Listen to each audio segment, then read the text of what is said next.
আমার বাপ সবসময় গল্প করছে, হাজি সাহেব জানে, আব্দুর রশিদ ভাই, আমার বাপ গল্প করছে 3 ছেলে নিয়ে আমার কোনো টেনশন নাই।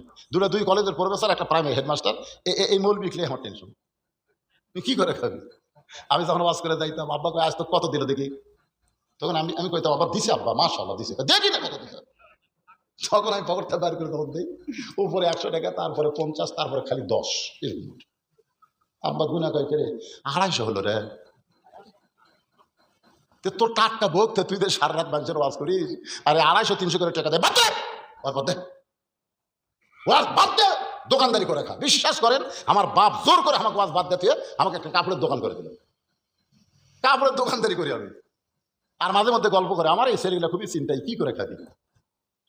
আলপনা দরবার শরীফে আল্লাহর ওলি মোহাম্মদ আলী ফরিদি রহমতুল্লাহ আলাইহি যেদিন দুনিয়া থেকে বিদায় নিলেন, আমি তার জানাজার নামাজ পড়বে আইছিলাম।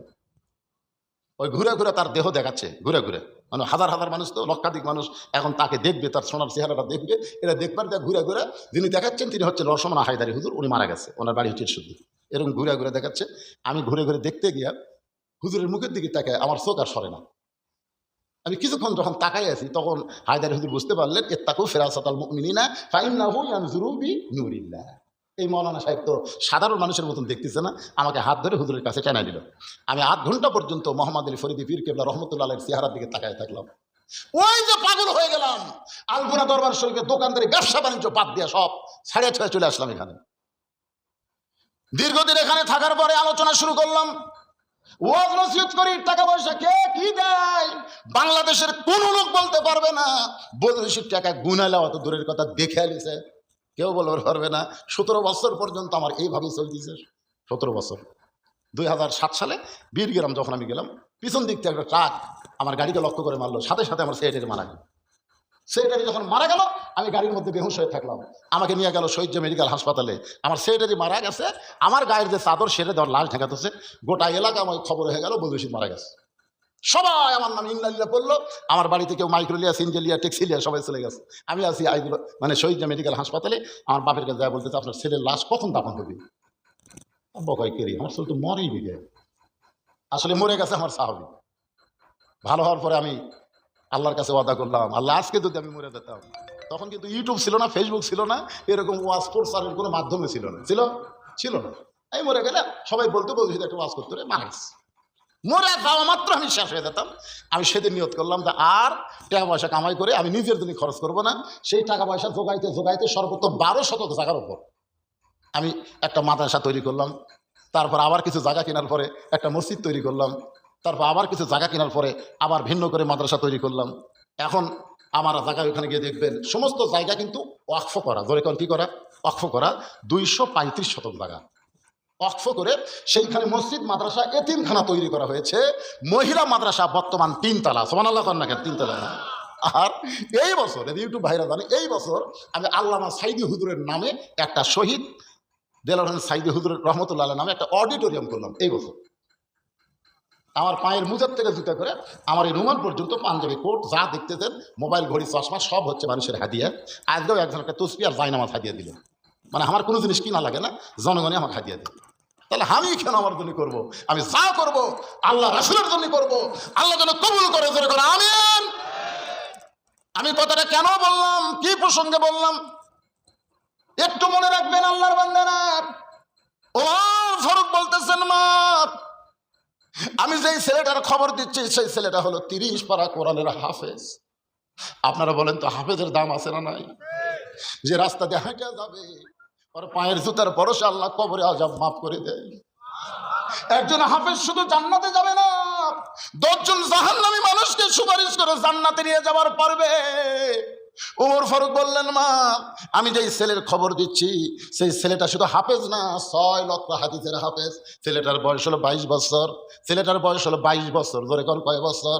লম্বাই হলো 6 ফুট 2 ইঞ্চি, গায়ের রং ফর্সা, চাঁদের মতন চেহারা। ছেলেটার নাম হলো আব্দুল্লাহ ইবনে ওমর। আমার ছেলে আব্দুল্লাহর সঙ্গে তোমার বিয়াটা দিয়ে তোমাকে আমার বৌমা বানায়া আমার বাড়িতেই তোমাকে অধিকার দিবার চাই। তোমাকে কি বানাবো? বৌমা। জোরে কোন কি মা? আপনারা বলেন তো মেয়েদের অধিকার আছে না নাই?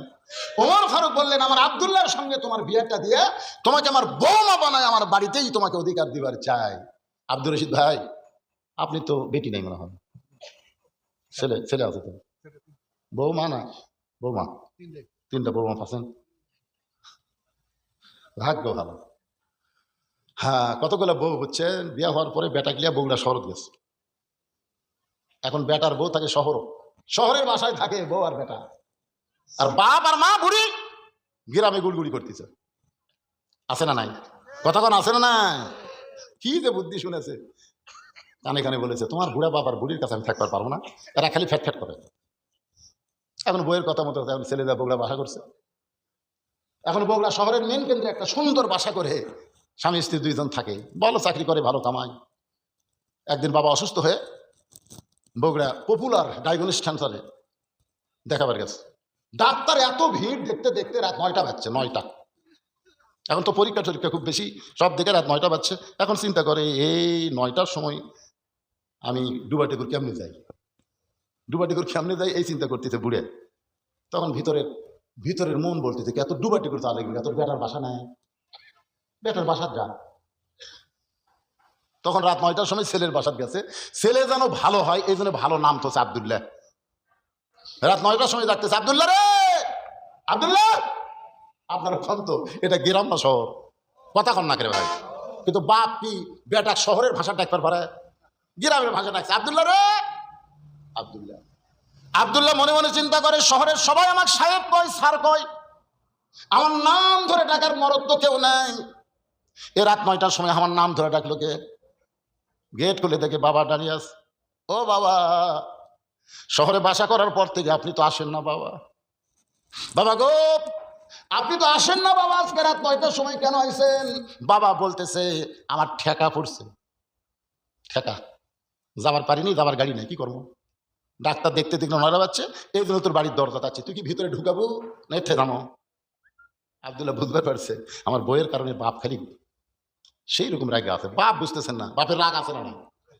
আব্দুল্লাহ আস্তে করে বাবার হাত ধরে রেস্টরুমে বসায়, বলে বাবা একটু ধৈর্য ধরেন, একটু ধৈর্য ধরেন। বাবারে বসায় থুইয়া আব্দুল্লাহ আস্তে আস্তে আইসা দেখে বউ ঘরের মধ্যে কম্বল গাছ দিয়ে শুয়ে আছে। বইয়ের কাছে ফিস ফিস করে বলতেছে, ময়না পাখি, আমার বাবা আছে, আমার বাবা। তোমার বাবা আছে আমি জানি না? যখন আব্দুল্লাহ আব্দুল্লাহ করে ডাকলো তখন আমি শুনিনি। হায় হায়, স্বামী দুর্বল হয়ে বউ আস্তে আস্তে করছে আর দর দর করে পানি পড়ে। আব্দুল্লাহ বলে বাবা এমন করে আপনি কেন কাঁদতেছেন? বাবা বলে তোর বউয়ের অসুখ হয়েছে, তোর বিবি বড় ব্যথায় পড়েছে, আর অসুস্থ বউকে তুই কেন আমারে খাবার দিবার করিস রে পাগল? তুই কি মনে করছিস আমার থাকার জায়গা নাই তাই বলে কি বগুড়া খাবার হোটেল নাই? তুই কি মনে করছিস বগুড়া আমার থাকার জায়গা নাই তাহলে হোটেল নাই? আমি খাইয়ে দিচ্ছি বাবা, আমার অসুস্থ বউরে খবরদার জ্বালাতন করিস না, একটু থাকার জায়গা দে। এখন আব্দুল্লাহ একটা ঘর দেখে বলে বাবা তার ওই ঘরে আপনি ঘুমান। রাত 9টার সময় বাবা না খাইয়া ঘুমায় গেছে। রাত যখন 11টা বাজে এমন সময় আব্দুল্লাহর শালা, বইয়ের ছোট ভাই, রাত যখন 11টা বাজে তখন আব্দুল্লাহর শালা বোঝেন না, বইয়ের ছোট ভাই, দরজাতে এসে ডাকতেছে, শেফালি আপা, শেফালি আপা। আব্দুল্লাহর বইয়ের নাম হলো শেফালি। শেফালি আপা। বিয়ের যেমন ইন্দুর ধরার জন্য লাভ মারে, আব্দুল্লাহর বউ কম্বল ফেলা দেয়, মারছে লাভ। আব্দুল্লাহ তাকায় দেখে কম্বল আছে বউ নাই, কম্বল আছে বউ নাই। বউটা গেল কোন জায়গায়? দৌড়া গিয়া গেট খুলে দিয়ে বলে ভাই এত রাত্রে করতে আসলি? বলে ক্যারাম বোর্ড খেলতে খেলতে রাত হয়ে গেছে, আবার ঘড়ির দিকে তাকার টাইম পাই নাই, আমি একটু ঘুমাবার চাই। বোন কান্দার বলে পাগল হয়েছিস নাকি? তুই আমার ভাই, না খাইয়া ঘুম পারবি, আমার চোখে ঘুম ধরবে না, আগে খাওয়া তারপরে ঘুমানো হবে। আব্দুল্লাহর বউ তার ভাইকে ডাইনিং টেবিলের চেয়ারে বসায়া ভাত তরকারি যা ছিল সব গরম করে ভাইয়ের সামনে দিয়া বলতেছে খাবাই খাবাই, তুই না খাইলে আমার কলিজার মধ্যে কোনো শান্তি নাই। আব্দুল্লাহ মনে মনে চিন্তা করে 9টার সময় আমার বাবা এলো, তখন তোর মাজা বেদনা পিঠ শিরশির করে, আর 11টার সময় খাবাই খাবাই কারণ কি? বার হয়ে দেখে 5 তরকারি গরম ভাত, শালার মাথায় বইয়ের হাত। কয় তরকারি? 5 তরকারি গরম ভাত, শালার মাথায় বইয়ের হাত, খালি বলতেছে আর এক টুকরা খাবাই, আর এক টুকরা খাবাই। আব্দুল্লাহ আস্তে আস্তে বাবা যে ঘরে ঘুমাই ওই ঘরের জানলার পাশে গিয়ে তাকায় দেখে 0 বাল্বের আলোতে বাবার শুকনা মুখ দেখতে পায়। বাবা আমার 9টার সময় না খাইয়া ঘুম পাড়ছে। আমার বাবা যখন খাবার চাইছে, আমার বাবাকে যখন খাবার দেবার বলেছি, তখন তোর মাথা বেদনা পির শিরশির করে। আমার বাবা না খাইয়া ঘুম পাড়তেছে, আর তোর ভাইয়ের সামনে 5 তরকারি গরম ভাত। এমন সময় আল্লাহর কোরআন বলতেছে, আল্লাযী খালাকাল মাউতা ওয়াল হায়াতা লিয়াবলুয়াকুম আইয়ুকুম আহসানু আমালান ওয়া হুয়াল আজিজুল গফুর। আব্দুল্লাহ রে, আজকে তোর নেক আমলের পরীক্ষা হবে। আব্দুল্লাহ, আজকে তোর সুন্দর আমলের পরীক্ষা হবে। তোর শালার সামনে 5 তরকারি গরম ভাত, আর তোর বাপ না খেয়ে ঘুম পাড়তেছে। এই মুহূর্তে তোর আমল কি? এমন সময় আল্লাহর কোরআন সামনে দাঁড়ায় বলতেছেন, ওয়াকাযা রাব্বুকা আল্লা তা'বুদু ইল্লা ইয়াহু ওয়া বিল ওয়ালিদাইনি ইহসানান। আল্লাহর ইবাদতের পরে বাপ মার প্রতি ইহসান করো, দয়া করো, ভক্তি করো। তুমি যতই নামাজ পড়ো, রোজা করো, তোমার বাপ মার কলিজায় যদি সামান্য কষ্ট দাও, তোমার একটা ইবাদত আল্লাহর দরবারে কবুল হবে না।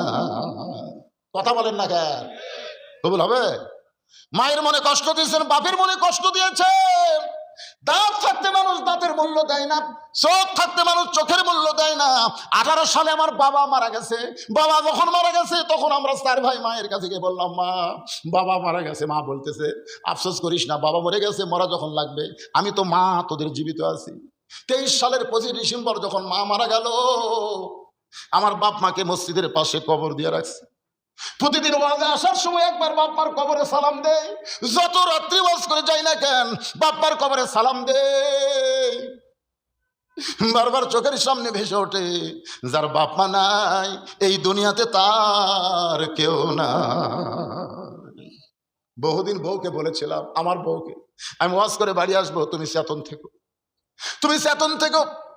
আল্লাহর কোরআন আমার সামনে, কোনোদিন দেখলাম না আমার যাবার কারণে আমার বউটা চেতন আছে।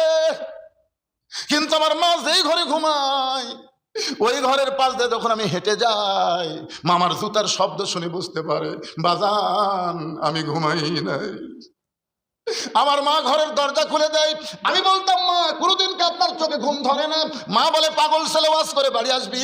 এইটা জানার পরে দুনিয়ার কোনো মা ঘুমায় না। আজকে যাদের মা নাই, বাপ নাই, তারাই বুঝতেছে এই দুনিয়াতে সব কিছু থাকার পরেও তারা কিছুই নাই। জোরে কোন কথা, ঠিক কিনা? আব্দুল্লাহ তাকায় দেখে, বাবার মুখটা শুকনা দেখতে পায়। এখন আব্দুল্লাহ কি করবে? আল্লাহর কোরআন বলতেছে, লিয়াবলুয়াকুম আইয়ুকুম আহসানু আমালা। তোকে পরীক্ষা করা হবে সুন্দর আমল। এই মুহূর্তে তোর আমল কি? আব্দুল্লাহ চোখ বন্ধ করছে, কারণ ভালো কিছু করবার গেলে চোখ বন্ধ করে দিতে হবে।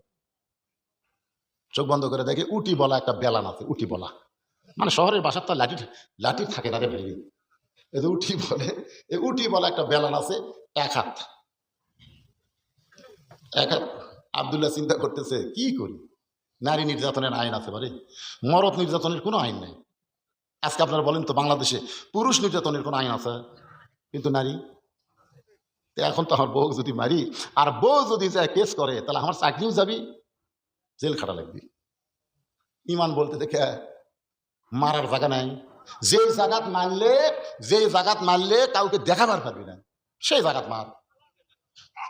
সেই জায়গাত মারলে কাউকে দেখাতে পারবি না, সেই জায়গাত মার। পিছন দিকে তাকে দেখ উঁচা হয়ে আছে, ওই উঁচা জায়গাত মারবো। বিসমিল্লাহ কয় 1 বাড়ি 1 হজ, 2 বাড়ি 2 হজ। এখন তুই কি করবো? যা। বউ তো খালি শালাক বলতেছে, আর 1 টুকরা খা ভাই, আর 1 টুকরা খা ভাই। মানে অন্য কোনো দিকে খেয়াল নাই। মানে বাপের কেউ আসলে, বুঝলেন, বাপের ভাই আসলে, বোন আসলে, বাপের বাড়ির কেউ আসলে, অন্য কোনো দিকে খেয়াল আছে? অন্য কোনো দিকে খেয়াল নাই। ভাই তো খাবেই না, জোর করে বলতে, ভাই আর 1 টুকরা, ভাই আর 1 টুকরা। আব্দুল্লাহকে হার বাপ না খায় ঘুম পাড়তেছে, আর তোর ভাই খাবি না, আবার 1 টুকরা। তাহলে রাগ খালি ফুঁসে উঠছে, বুঝলেন। বইয়ের পাশে যায় জাগা মতো, ওদের পিছনে যে উঁচা হয়ে আছে, ওই জাগা মতো বিসমিল্লাহ কয় 1 বাড়ি। যেই বাড়ি মারছে লাগবে কম, শব্দ হবে বেশি। ওই জায়গার যদি কোনোদিন বাড়ি বসান, দেখবেন শব্দ বেশি, লাগবে কম। সুবহানাল্লাহ না কেন? ওই জায়গা কিন্তু লাগবে কম, শব্দ বেশি। যেই বাড়ি মারছে, বল লাত্তি মারলে যেন শব্দ হয়। বউ দৌড়, শালাও দৌড়। বউ দৌড় মারছে, শালাও দৌড় মারছে। শালা চিল্লাই বলে, দুলা ভাই এই গভীর রাত্রে আমার বোনকে মারলেন কেন? আব্দুল্লাহ বলছে, তোর বোন আমার কে হয়?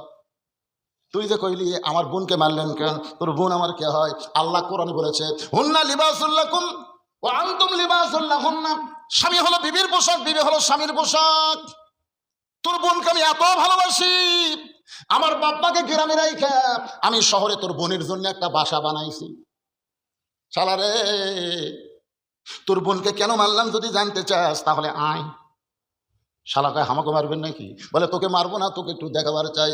এবার শালার হাত ধরে বাবা সেই ঘরে ঘুমাই, ওই ঘরের জানলার কাছে নিয়ে গিয়ে বলতেছে তাকায় দেখ তো ভিতরে মানুষটা কে। বলে এইটা তো আপনার বাবা। কখন আইছে? বলে 9টার সময়।